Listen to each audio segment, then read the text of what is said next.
Welcome to யாவரும் கேளீர். நான் உங்க பத்ரி பேசுறேன். உலகநாயகன் கமல்ஹாசன், பிரம்மாண்ட இயக்குனர் சங்கர் அவர்கள் இணைந்து வழங்கக்கூடிய படம் இந்தியன் 2.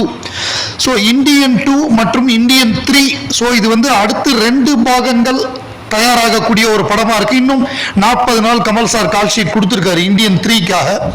இப்ப இந்தியன் 2 படம் எப்ப வெளியில வரும், ரிலீஸ் டேட் எப்ப? நீங்க பாட்டுக்கு வரிசையா படங்கள் அனௌன்ஸ் பண்றீங்க, எப்பதான்ப்பா ரிலீஸ் பிளானு அப்படின்னு நிறைய பேர் கேட்குறாங்க. ஸோ இப்போ இந்தியன் 2-ஐ பொறுத்தவரைய, அதாவது எல்லா படங்களுமே பொங்கலுக்கு பிளான் பண்றாங்க, பொங்கலுக்கு வர வேண்டிய படங்கள் தள்ளி போகுது, ஏப்ரல் 14 பிளான் பண்றாங்க, அது தள்ளி போகுது. ஸோ இப்போ எப்படி பிளான் பண்ணியிருக்காங்கன்னா, இந்தியனை பொறுத்தவரைய இந்தியன் 2 ஆகஸ்ட் 14, 2024 அது இந்தியன் 2 பிளான் பண்ணியிருக்காங்க. அதுதான் அவங்க they are slatted to release.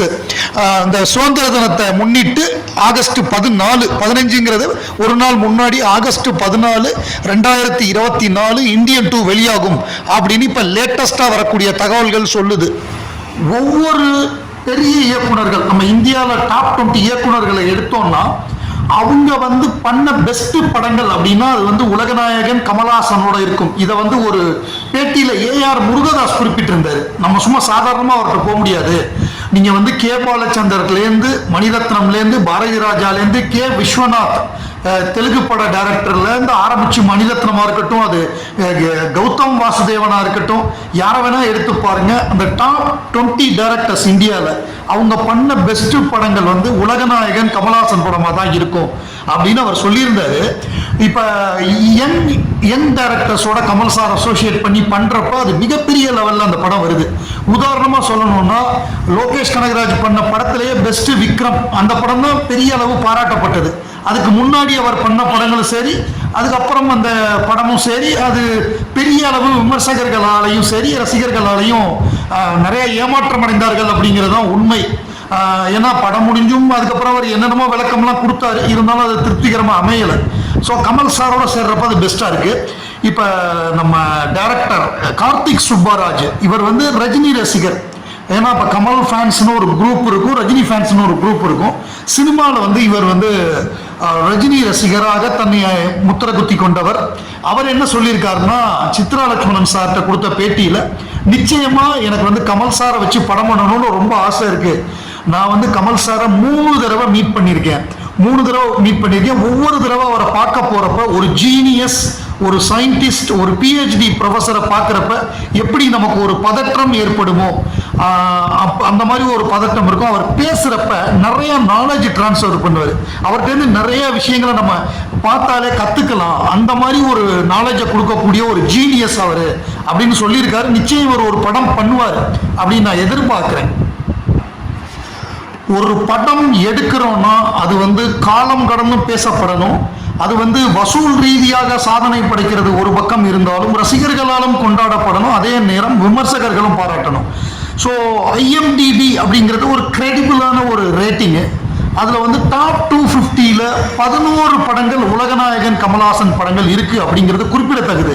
அதே மாதிரி 21ஆம் நூற்றாண்டிலேயே எடுக்கப்பட்ட மிகச்சிறந்த படங்கள் அப்படின்னு ஒரு லிஸ்ட் இருக்கு. அது சவுத் கம்பெனியன் அவங்க போட்டிருக்காங்க. அவங்க ஒரு லிஸ்ட் போட்டிருக்காங்க, ஃபிலிம் கம்பெனியன் சவுத்.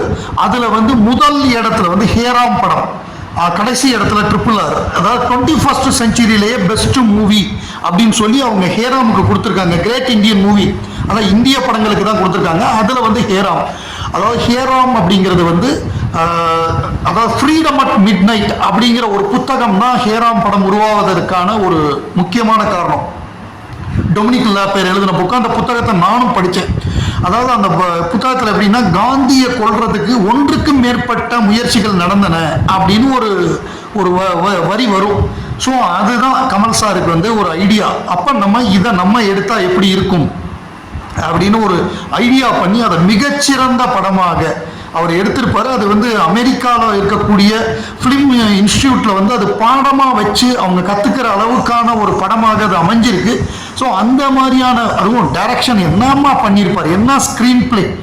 அது வந்த புதுசில் கொண்டாடப்படலைனாலும் இப்போ கொண்டாடுறாங்க அந்த படத்தை. ஸோ அதுதான் உலகநாயகன் கமல்ஹாசன். அந்த மாதிரியான முயற்சிகளை கொடுக்கக்கூடியவர். அது வந்து IMDb-யா இருக்கட்டும், ஃபிலிம் கம்பெனியனா இருக்கட்டும், டைம் மேகசினா இருக்கட்டும், எதா இருந்தாலும் அதில் உலகநாயகன் கமலஹாசனுடைய படங்கள் இருக்குங்கிறதுக்கு அவருடைய தரமே சான்று, குவாலிட்டி தான். அவர் வந்து எப்போதுமே நல்ல ரசனையை கொடுக்குறவர் நமக்கு. அவரோட லைஃப் மெசேஜே என்னன்னா நல்ல ரசனையை வளர்க்கறது, நல்ல டேஸ்ட்டை நமக்கு கொடுக்கறது. அதுதான் உலகநாயகன். சென்னையில் மழை வெள்ளம், அதில் வந்து மக்கள் நீதி மையம் பெருமளவு இறங்கி உதவி பண்ணாங்க. அதே மாதிரி தூத்துக்குடியில் இப்போ தூத்துக்குடி அந்த சவுத்தில் பெய்ஞ்ச மழை வெள்ளம் மிகப்பெரிய அளவு பாதிப்பை ஏற்படுத்தியிருக்கு. அதுக்கு மக்கள் நீதி மையம் மிகப்பெரிய அளவில் வந்து தூத்துக்குடி மாவட்டம் அந்த மாவட்ட செயலாளர் ஜவகர் வந்து மிகப்பெரிய அளவில் இறங்கி வந்து பெரிய அளவில் ஹெல்ப் பண்ணியிருக்காரு. இந்த முறை மக்கள் நீதி மையம் சார்பாக அவருக்கு நம்முடைய பாராட்டுகள்.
இவ்வளவு பேருக்கு கொடுக்க முடியுமா எங்களுக்கு